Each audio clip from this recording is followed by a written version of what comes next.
Capítulo 3. En los pastos de alta montaña. Un silbido agudo despertó a Heidi a la mañana siguiente. Al abrir los ojos, un rayo de sol dorado penetraba por la ventana e iluminaba como si fuera oro todo cuanto la rodeaba. Heidi miró a su alrededor, sorprendida porque no se acordaba de dónde estaba. Pero, al oír la voz grave de su abuelo, todo volvió a su memoria. El viaje, la llegada a la montaña y a la casa, donde se quedaría a vivir ahora. Ya no viviría más con la vieja Úrsula, que siempre tenía frío y se pasaba el día al lado del fuego en la cocina o la sala. Como estaba medio sorda, no quería perder de vista a Heidi y la obligaba a permanecer a su lado. La niña echaba de menos poder correr al aire libre. De ahí que ahora sintiese una dicha muy grande al despertarse en su nueva morada, pensando en todas las cosas bonitas que había visto el día anterior y en lo que podría ver hoy. Sobre todo en que podría jugar con Diana y Blanquita. Heidi se levantó rápidamente y se vistió en pocos minutos con la ropa que llevaba el día anterior. Bajó la escalera y salió corriendo de la cabaña.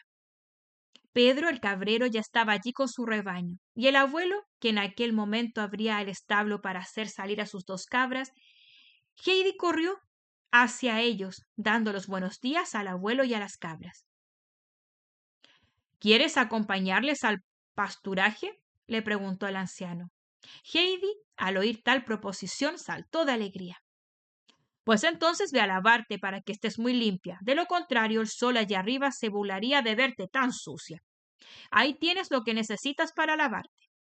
Le señaló con el dedo un cubo lleno de agua que se calentaba al sol, delante de la puerta. Heidi empezó inmediatamente a lavarse y a frotarse para tener la piel brillante. Entretanto, el abuelo había entrado en la cabaña y llamó a Pedro. Ven aquí, general en jefe de las cabras. Trae tu mochila. Pedro, muy asombrado, obedeció y le tendió su mochila, en la que llevaba su pobre comida. Ábrela, le mandó el anciano, y metió en ella un gran pedazo de pan y otro no menos grande de queso. Pedro, estupefacto, abría cuanto podía los ojos porque la porción de comida para Heidi era doble de la que él llevaba para sí. Y ahora pondremos también el tazón. La niña no sabe beber como tú directamente de las ubres de las cabras. Tú le ordeñarás 2 tazones de leche a la hora de comer, porque ella irá contigo y permanecerá a tu lado hasta que vuelvas. Y ten cuidado de que no se caiga por ningún precipicio. ¿Has entendido? En aquel momento Heidi entró corriendo. ¿Se burlará ahora el sol de mí, abuelo?, preguntó ansiosa. Temiendo presentarse sucia ante el sol, la pequeña se había frotado con tal vigor el rostro, el cuello y los brazos con la tela gruesa que el abuelo había dejado al lado del cubo, que estaba roja como un cangrejo. El abuelo esbozó una sonrisa. No, no tiene por qué reírse, la tranquilizó. Pero, ¿sabes qué? Esta noche, cuando regreses, lo mejor será que te metas completamente en el cubo, como los peces, porque cuando se va con los pies desnudos como las cabras, se ponen muy sucios. Y ahora, en marcha. Los 2 niños subieron alegremente hacia los pastos con las cabras. Durante la noche, el viento había despejado el cielo. El sol resplandecía sobre los verdes campos de pastos, y las pequeñas flores azules y amarillas se abrían gozosas en sus cálidos rayos y parecían sonreír a Heidi. Los campos estaban cuajados de florecillas, se veían verdaderas alfombras de belloritas. En otro lugar brillaba vivo el color de las azules gencianas, y por todas partes se desplegaban los delicados eliantemos. Heidi no cabía en sí de gozo al ver todas aquellas hermosas flores que se mecían suavemente en sus tallos. Fue tanta su alegría que se olvidó de todo, hasta de las cabritas y de Pedro, y recogió flores a manos llenas, gritando y saltando de un lado a otro, porque en un lado todas las flores eran rojas, en otro todas azules, y ella hubiera querido estar en todas partes a la vez. Mas en su delantal no cabían tantas flores como habría deseado llevar a la cabaña del abuelo, donde pensaba adornar con ellas su improvisado dormitorio, para que tuviera semejanza con las soleadas praderas. El pobre Pedro, encargado de velar por ella, se vio aquel día obligado a prestar atención a todos lados a la vez, lo que era tanto más difícil cuanto que sus ojos no se hallaban acostumbrados a girar en sus órbitas tan velozmente como el caso requería. Además, las cabritas hacían lo mismo que Heidi, corrían también caprichosamente en todas direcciones, y Pedro había de estar silbando sin parar, gritando y haciendo sonar su látigo para mantener reunidas a las fugitivas. ¿Dónde estás, Heidi? Gritó al fin en tono muy enojado. ¡Aquí! Respondió una voz que parecía pertenecer a un ser invisible. Ven aquí, Heidi. Ten cuidado de no caer por las rocas, pues ya sabes que el abuelo nos lo ha advertido. Pero, ¿dónde están las rocas? Preguntó Heidi sin moverse de su sitio, porque la pequeña se sentía cada vez más embriagada del dulce perfume de tantas flores. Allá arriba. Todavía hay un buen trecho, de modo que ven pronto. Además, ¿no oyes cómo grita el gavilán en el aire? El efecto de la amenaza fue inmediato. Heidi se puso en pie y corrió hacia Pedro, pero sin soltar las flores que contenía el delantal. Por ahora ya tienes bastantes flores, dijo el pequeño pastor a su amiguita. Y además, si las coges hoy todas, no te quedará ninguna para mañana. Esta razón acabó por convencer a Heidi, y viendo además que su delantal estaba lleno, continuó la ascensión al lado de Pedro. Las cabritas se habían tranquilizado también en cierto modo, porque percibían ya de lejos la sabrosa hierba de los pasturajes, y caminaban en derechura hacia ella, sin detenerse como antes, al fin de llegar con mayor rapidez. Los campos de pasto donde Pedro tenía por costumbre detenerse con sus cabras para establecer allí su cuartel general durante la jornada, se hallaban al pie de las altas rocas que alzaban al cielo sus cimas abruptas y desnudas, y en la parte de abajo estaban cubiertas de pinos y matorrales. El pasturaje lindaba por un lado con el borde de un precipicio cortado a pico, y el abuelo había tenido razón al advertir a los niños que tuviesen cuidado. Cuando hubieron llegado al campo, Pedro se quitó la mochila y la colocó cuidadosamente en una cavidad del terreno, porque conocía el viento y sabía que si empezaban a soplar sus fuertes ráfagas, podía llevarse sus provisiones montaña abajo. Después se tendió sobre la hierba soleada para reponerse de la fatiga de la ascensión. Heidi, mientras tanto, se había quitado el delantal con las flores e hizo de él un paquete que guardó también en la cavidad junto a la mochila de Pedro. Luego se sentó al lado de su compañero y miró a su alrededor. Abajo el valle estaba inundado de la brillante luz de la mañana. Frente a Heidi se extendía a bastante distancia un enorme ventisquero, que se destacaba fuertemente sobre el azul del cielo. A la izquierda había una enorme masa de rocas y de donde se alzaba una alta torre de granito, desnuda y escarpada. Inclinada sobre Heidi los pastos, la niña miraba y callaba. Un gran silencio les rodeaba. El viento acariciaba suavemente las delicadas gencianas azules y los eliantemos resplandecientes que se mecían sobre sus delicados tallos. Pedro se había quedado dormido y las cabras saltaban por la maleza. Heidi no se había sentido nunca tan dichosa como en aquel momento. Absorbía los rayos dorados del sol, el aire fresco, el perfume de las flores, y solo tenía un deseo: poder permanecer allí siempre. De ese modo transcurrió un largo rato. Heidi había contemplado tantas veces los picos encarpados que ya los consideraba como buenos amigos de agradable y acogedor aspecto. De pronto oyó un grito penetrante. Heidi levantó los ojos y vio volar a un enorme pájaro tan grande como aún no había visto otro, el cual se cernía por encima de ella, las alas desplegadas describiendo anchos círculos y dando gritos roncos y fieros. ¡Pedro! ¡Pedro, despiértate! exclamó Heidi. ¡Allí está el gavilán! ¡Míralo! Pedro se levantó rápidamente y contempló también el ave de presa, que volaba cada vez más alto y desapareció al fin detrás de las rocas grises. ¿A dónde ha ido? Preguntó Heidi, que había seguido el vuelo del pájaro con la vista. A su nido, contestó Pedro. ¿Allí arriba tiene su nido? ¡Qué bonito debe de ser vivir tan alto! ¿Por qué gritaba tanto? Siguió preguntando la niña. Porque le sale así. explicó Pedro. Podríamos seguirle hasta su nido, sugirió Heidi. Oh, oh, oh, hizo Pedro, marcando en el tono de las exclamaciones seguidas su creciente disgusto. Las cabras no pueden subir tan alto y el abuelo ha dicho que no quiere que tú te caigas por las rocas. Entonces Pedro se puso a silbar y a gritar con tanta fuerza que Heidi se preguntó qué iba a suceder. Pero al parecer las cabras conocían muy bien aquellas señales, ya que iban llegando una tras otra, y en poco tiempo el rebaño se hallaba nuevamente reunido, unas ramoneando las plantas, otras corriendo de un lado a otro, y algunas, las más juguetonas, embistiéndose mutuamente con los cuernos.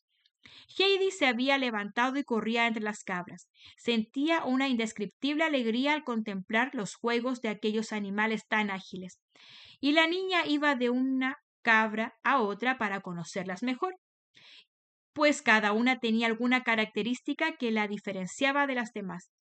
Mientras Heidi se divertía así, Pedro fue a buscar su mochila y puso en el suelo los 4 pedazos que contenía, colocándolos en 4 ángulos simétricos, los pedazos grandes del lado de Heidi y los pequeños del suyo, pues recordaba muy bien para quién era la parte mayor de las provisiones.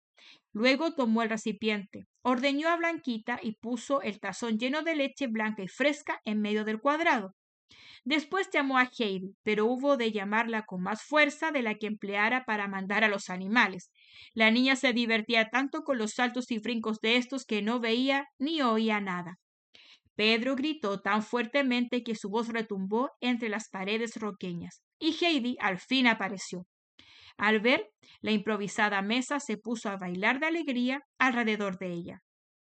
Deja ya de saltar, es la hora de comer, dijo Pedro. Siéntate y empieza. ¿Es para mí esta leche? Preguntó mirando el cuadrado con el tazón de leche en su centro. Sí, respondió Pedro, y los 2 grandes pedazos que ahí ves también son para ti. Cuando hayas bebido el tazón de leche, ordeñaré otro para ti y luego me tocará a mí. ¿De qué cabra tomarás la leche para ti? De la mía, esa que se llama moteada. Pero empieza ya a comer. Heidi bebió primero la leche, y cuando hubo terminado, Pedro se levantó para llenar el tazón por segunda vez. La niña cortó entonces su pan en 2 trozos y, reteniendo para sí la parte más pequeña, ofreció la otra a Pedro, con todo el queso destinado a ella, diciendo: Es para ti. Yo tengo bastante con esto. Pedro se quedó mudo de sorpresa porque a él jamás se le hubiera ocurrido hacer algo así. Vacilaba. No sabía si Heidi lo decía en broma o en serio, pero la pequeña seguía tendiéndole el pan y el queso, y al ver que él no los cogía, se los colocó encima de la rodilla. Entonces Pedro comprendió que no bromeaba y aceptó finalmente el regalo, dándole las gracias con una inclinación de cabeza. Fue la mejor comida de toda su vida de cabrero. Mientras tanto, Heidi contemplaba las cabras. ¿Cómo se llaman, Pedro? Preguntó. Pedro conocía el nombre de cada una de ellas, puesto que no tenía otra cosa que retener en su memoria. Las nombró, pues, una tras otra, sin equivocarse, señalándolas al mismo tiempo con el índice. Heidi escuchaba y miraba con la mayor atención, y no tardó mucho en saber los nombres, porque todas las cabras tenían algo que las distinguía entre sí. Bastaba mirarlas con atención, y así lo hacía Heidi. Había allí el gran turco, con sus fuertes cuernos, que siempre buscaba pelea, provocando la huida de las demás cabras que no querían saber nada de él. Solo Cascabel, la linda y ágil cabrita, se atrevía a enfrentarse a él. En vez de esquivarle, como lo hacían las demás, lo buscaba y lo embestía con tanta rapidez que el gran turco se quedaba mirándolo aturdido, sin atreverse a atacar, porque Cascabel era muy guerrera y tenía los cuernecillos muy agudos. Había luego la pequeña Blancanieves, que balaba siempre tan lastimosamente, que más de una vez Heidi había acudido para acariciarla. La cabrita acababa de volver a balar con su voz triste. Heidi corrió hasta ella, la abrazó y le preguntó suavemente: ¿Qué te pasa, Blancanieves? ¿Por qué te quejas así? Blancanieves se acurrucó confiadamente al lado de Heidi y permaneció muy quieta. Desde su sitio, Pedro exclamó con algunas interrupciones porque seguía comiendo: Lo hace porque la vieja ya no viene con nosotros. La vendieron la semana pasada a uno de Mayfair. ¿Quién es la vieja? Preguntó Heidi. Pues la madre de Blancanieves, contestó Pedro. ¿Dónde está la abuela? Volvió a preguntar Heidi. No tiene. ¿Y el abuelo? No tiene. Pobre Blancanieves, dijo Heidi abrazándola. Ahora ya no tienes que quejarte más porque yo vendré todos los días y no estarás tan solita. Y si necesitas algo, vienes a mí. Blancanieves frotó la cabeza contra el hombro de Heidi como si quisiera demostrar su afecto, y cesó de gemir. Pedro, que por fin había terminado de comer, se acercó también al rebaño. Blanquita y Diana eran las cabritas más lindas de todo el hato. Iban limpias y tenían cierto aire distinguido. Además, se mantenían casi siempre separadas de las otras, sobre todo del gran turco, al que parecían despreciar. Todas las cabras habían vuelto a saltar y a brincar por la maleza, cada una a su modo, unas saltando casi deliberadamente sobre el menor obstáculo, otras buscando con mucha atención las hierbas más tiernas, el gran turco, tratando de atacar a las que cruzaban por su camino. Blanquita y Diana saltaban con agilidad y siempre encontraban los mejores sitios que ramoneaban rápidamente. Heidi, con las manos a la espalda, lo observaba todo con la mayor atención. Pedro, dijo al muchacho que se había vuelto a tumbar sobre la hierba. Blanquita y Diana son las más bonitas de todas. Lo sé, respondió. No es extraño. El viejo de los Alpes las frota y las lava siempre, y les da sal, y además su establo es el más limpio. De pronto Pedro se levantó como un rayo y corrió en dirección al rebaño, seguido de Heidi, porque algo estaba ocurriendo que ella no quería perderse. Pero corrió hacia el lado en que las rocas formaban el precipicio y donde se desempeñaría fácilmente una cabra si se aproximaba. Pedro había visto a la temeraria cascabel saltar hacia aquel sitio, y llegó justamente en el instante en que el animal iba a alcanzar el borde del precipicio. El muchacho, al quererla coger, perdió el equilibrio y cayó al suelo, pero aún tuvo tiempo de asir a Cascabel por una pata y retenerla con todas sus fuerzas. La cabra balaba encolerizada al ver que le impedían continuar la pequeña aventura y tiraba fuertemente por librarse. Pedro llamó a Heidi para que le ayudara, porque no podía levantarse sin soltar la pata de Cascabel. Heidi llegó rápidamente y le bastó una mirada para hacerse cargo de la angustiosa situación. Sin perder un segundo, arrancó un puñado de hierba olorosa, lo acercó al hocico de Cascabel y, hablando en tono convincente, dijo: Ven, ven, Cascabel, sé razonable. ¿No ves, tontita, que si te caes por ahí te romperías las patitas y te harías mucho daño? La cabra se había vuelto enseguida hacia la niña y, sin hacerse rogar, comía la hierba que ésta le ofrecía. Pedro aprovechó el respiro para ponerse de pie y luego cogió a Cascabel por la cuerda de la que pendía la campanita. Heidi se puso al otro lado y así, entre los dos, condujeron al intrépido animal tranquilamente hacia la manada. Entonces Pedro preparó el bastón para propinar al animal un buen castigo. Y Cascabel, que advirtió la intención, andaba hacia atrás poseída de miedo, pero Heidi exclamó enérgicamente: No, Pedro, no le pegues. ¿No ves cómo tiembla la pobre? Pues lo merece, murmuró Pedro entre dientes, alzando nuevamente el bastón. Heidi se abalanzó sobre él, le sujetó el brazo y gritó: No quiero que le pegues. ¿No ves que le harías daño? Déjala ir. Pedro se quedó muy asombrado ante aquel ademán autoritario de Heidi, cuyos ojos negros brillaban de indignación. Instintivamente bajó el bastón.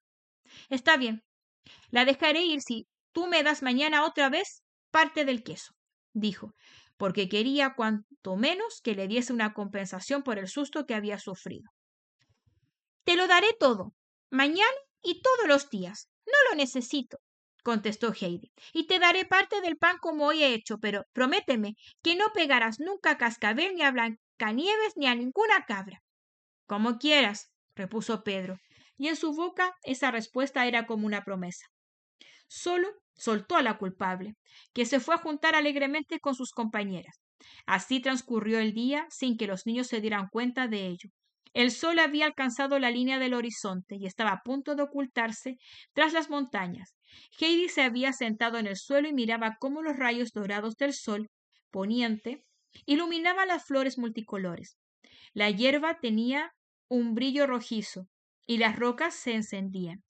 Heidi se puso en pie de un salto y exclamó: Pedro, Pedro, están ardiendo.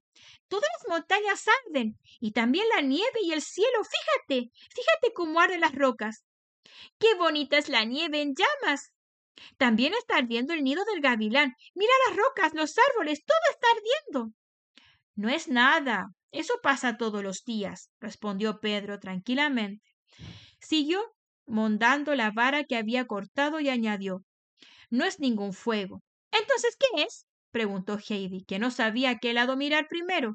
Tan bello le parecía el espectáculo. Dime, Pedro, ¿qué es? Preguntó la niña por segunda vez. No sé, eso sucede así y nada más, contestó rápidamente el muchacho. Oh, fíjate, exclamó Heidi, cada vez más excitada. Ahora todo se vuelve color de rosa.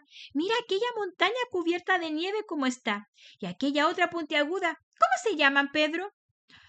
De ninguna manera, repuso él. Qué preciosa es la nieve color de rosa. Oh, qué color más lindo aquel, de allí arriba. Todo ahora se vuelve de color gris. Oh, Pedro, todo se acabó. Y Heidi se sentó en la hierba, muy decepcionada, como si realmente todo hubiera acabado para siempre. Mañana lo verás otra vez, dijo Pedro. Y ahora levántate, que es hora de marchar. Silbó y llamó a las cabras para reunir todo el hato, y poco después emprendieron el regreso. Pero, ¿de verdad que todos los días pasará lo mismo? ¿Siempre que vengamos aquí al prado? Preguntó Heidi con insistencia mientras bajaban de los campos de pastos. Casi todos los días. Pero, ¿mañana seguro? Sí, sí, mañana lo verás seguramente. Por fin Heidi se sintió satisfecha. Había recibido tantas impresiones diversas en su mente, bullían tantas ideas, que no podía hablar, y entre los niños reinó el silencio hasta que hubieron llegado a la cabaña del abuelo. Este se hallaba sentado bajo los abetos en un banco, también hecho por él, en el que aguardaba todas las noches la llegada de las cabras que regresaban siempre por aquel lado. Heidi se precipitó hacia él, seguida de Blanquita y Diana, que habían reconocido su dueño y el establo. Pedro exclamó desde alguna distancia: ¿Verdad que volverás mañana? Buenas noches. El muchacho tenía muchas ganas de que Heidi fuese otra vez con él al pasturaje. Heidi se volvió rápidamente hacia él para tenderle la mano y para asegurarle que no faltaría al día siguiente.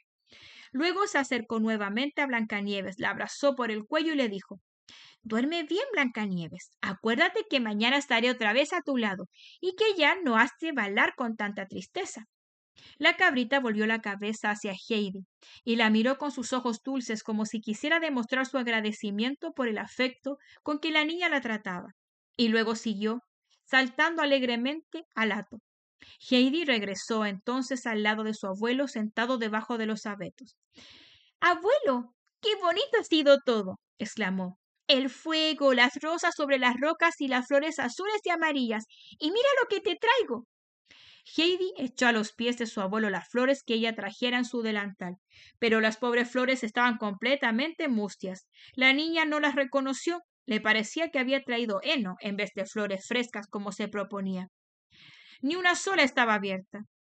¡Oh, abuelo! ¿Qué tienen? Exclamó Heidi muy afligida. No estaban así esta mañana. ¿Por qué tienen este aspecto? Las flores prefieren estar en el prado al sol y no en tu delantal, respondió el abuelo. Entonces nunca más recogeré flores. Pero dime, abuelo, ¿por qué grita tanto el gavilán? Ahora tienes que ir a lavarte. Yo, entre tanto, he de ir al establo para ordeñar las cabras, y luego, cuando cenemos, te lo explicaré. Y así fue. Más tarde, cuando Heidi se sentó en el taburet teniendo delante su tazón de leche y el abuelo a su lado, la niña repitió su pregunta. ¿Por qué grita tanto el gavilán, abuelo? Pues porque así se burla de las gentes que viven amontonadas en pueblos y ciudades y se molestan unas a otras. El gavilán grita diciéndoles: si os separéis y cada uno de vosotros se labrara su camino, y se buscase una roca donde habitar como yo, mejor os irían las cosas. El tono un tanto rudo con que el abuelo pronunciara las últimas palabras aumentó más el efecto que el grito del gavilán había causado a la niña.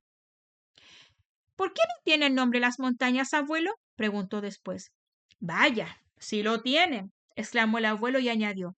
Si me describes alguna que yo conozca, te diré cómo se llama.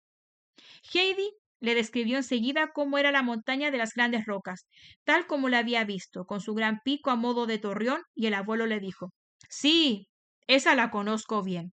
Se llama Falknix. ¿Has visto otras?